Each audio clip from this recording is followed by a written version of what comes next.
Hey, everybody, welcome to the Two Becoming One podcast. My name is Jake Slobodnik, and we are in the middle of a series that is addressing cultural myths that shape the way we think about marriage and family. And today I'm going to be addressing the myth of the one. Now, you may have heard this myth within our culture before. It tends to be something that we don't say that we believe, but it gets articulated in a couple of different ways. And rarely do I hear people say they believe it, but our actions, our attitudes, even our anxieties often reveal that there is a myth within our culture that has invaded into Christian imaginations. Now, the myth of the one kind of gets broken up into two parts that I'll go over now. The first part is the myth of compatibility. The second part is the myth of the immutability of attraction. So I'll just go through each of those. So the first one, the myth of compatibility. Now, if you were to search through how we see this within American culture, often you hear this vocalized as chemistry. What people tend to mean when they say that there's chemistry within a relationship can be on a wide spectrum.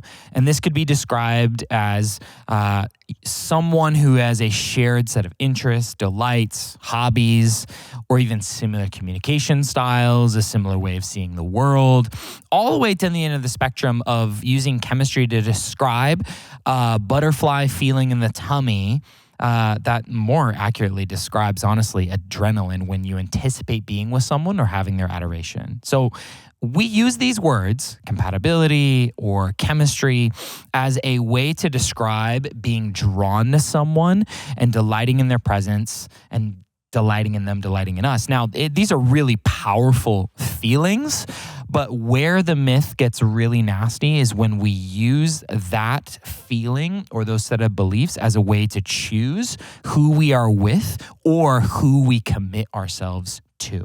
Now, think about the romantic stories within our culture. Think about rom-coms. You think about shows like Love is Blind. The consistent story is that we as human beings are in a sea of options and we're searching for my person who is essentially the perfect amount of compatibility enough to be with them romantically. Now, the myth goes that certain people are compatible and certain people are not compatible. These are not things that you can necessarily change within the myth. They're just you try to find someone as if they are matching puzzle pieces.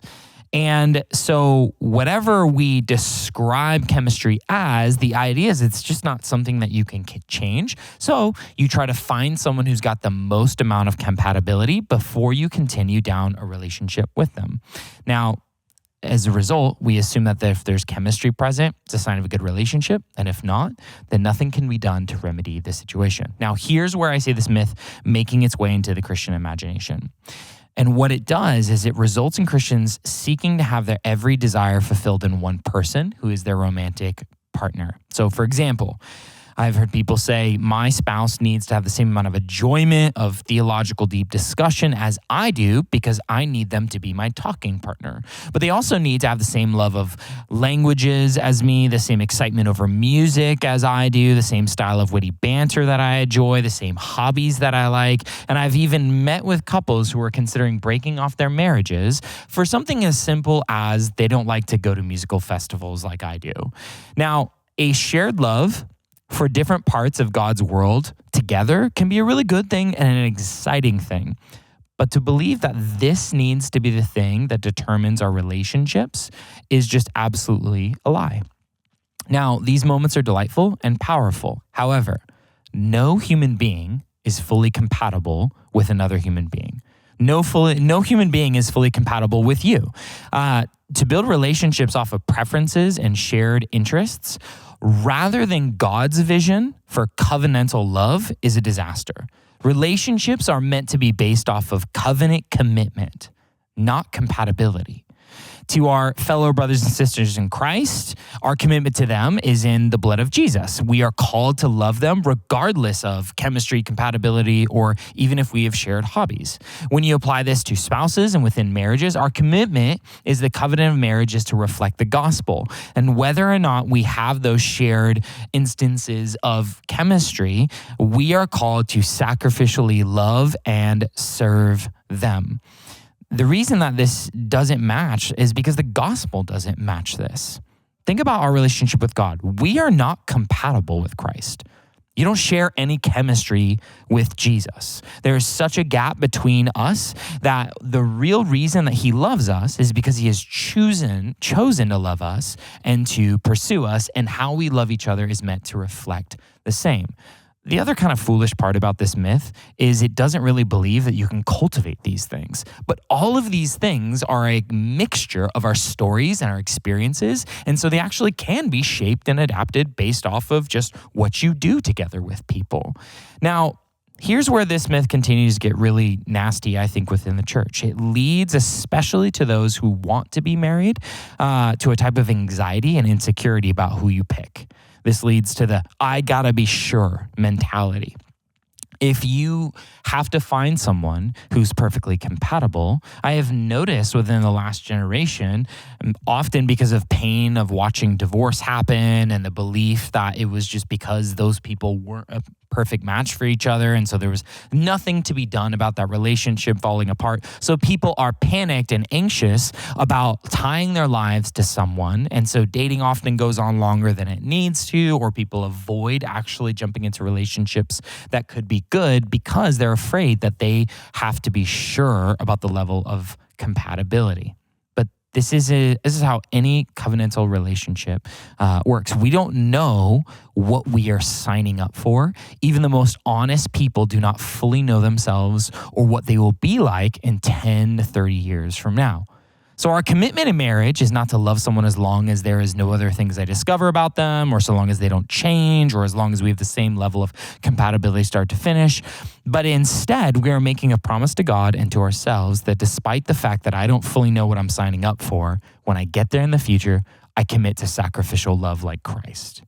Now, the next part of this myth really comes about because of the pornification of American culture. And it is the second part of the myth of immutability of attraction. These two work together to create the myth of the one. The first being one that's often about how we talk and how we relate. The second one on physical attraction. So think back to ancient Greece. You maybe have learned in school about the cult of Aphrodite in the ancient world. And she had two big messages to be communicated. And they were this: the pull of erotic love could not be resisted. And the second, if you did resist it, you would be less human. Now, this myth is alive and well in our day. Attraction is something that we believe in American culture is innate and unchangeable. So it's just something that you're born to. Who you're attracted to is just something that is ethereally unavailable for you to change or morph. And therefore, the pressure is on you to find the right one, because that person is going to be your sexual partner for life. Therefore, your aim in dating is often to find the person who elicits the greatest amount of attractive excitement to you. And you hope that that could sustain you for as long as you're dating, or hopefully into marriage. Now, this ends up leading us to all kinds of panic if you believe it. Because when our relationships in time reveal that the person who once made our hearts skip with butterflies and adrenaline, in the end actually has bad breath some days, or a small amount of hair on their upper lip, this part of the myth ends up making us panicked. And it's only possible, honestly, within a pornified world, where we have to compare our vision for women and men against glamorized, photoshopped, surgically modified, perfectly lighted images of human beings that have no visible bad characteristics, because you're not looking at a real human being. You're looking at a presentation of a human being on a screen for the sake of money. So in a world where sex sells, all of us constantly are bombarded with images that we have to then compare our romantic and sexual interests to a composite of fantasies that doesn't actually exist. And what happens is then, if you do that, our desires wane, because we get closer, or time goes on, or we have to do real life with someone that we love. And so we panic, or we assume there's nothing that I can do. I got to cut my losses, or there's just something that I cannot change. All of this assumes that attraction is internal to you, and it is not something that could ever be morphed or changed, and you can't help who you love or who you're attracted to. But that's just not how God designed human beings. Physical attraction is not immutable. Human beings have in them the capacity to see as beautiful change over time and over lifelong experiences. Our capacity for physical attraction, desire, and sexual arousal were intended by God not to be some innate, immutable attribute that you find in another partner, but rather a force to be cultivated by lifelong covenant and commitment. Often an example I give to people is imagine the type of person that you're most attracted to physically, and guaranteed it probably is a composite of the types of images of people that you have seen over your culture and life experiences. Now, if we believe, as Christians should, that our sexual lives are intended by God as a direction of giving ourselves to serving others and to serving our spouses, not self-seeking gratification, then we would expect that in a lifelong marriage of giving ourselves to others, that would have the power of shaping our attraction to be more and more toward the one we have covenanted with. Now, God's vision for what it takes to make romance and marriage is so much more beautiful than the pressure that comes from the myth of the one. Because instead of trying to find the perfect soulmate that checks all our boxes, whether emotionally, mentally, spiritually, physically, instead, we can, with great wisdom, but still be able to lighten up the pressure to find someone and choose to love them and serve them. Because now in the gospel, we're given agency and participation that allows us to have fulfilling, joy-filled marriage based not on some ethereal quality that we got to go search for out in the world, but rather on our own obedience to God's call to give ourselves to the ones we're called to love. And this vision is way more beautiful than the myth of the one.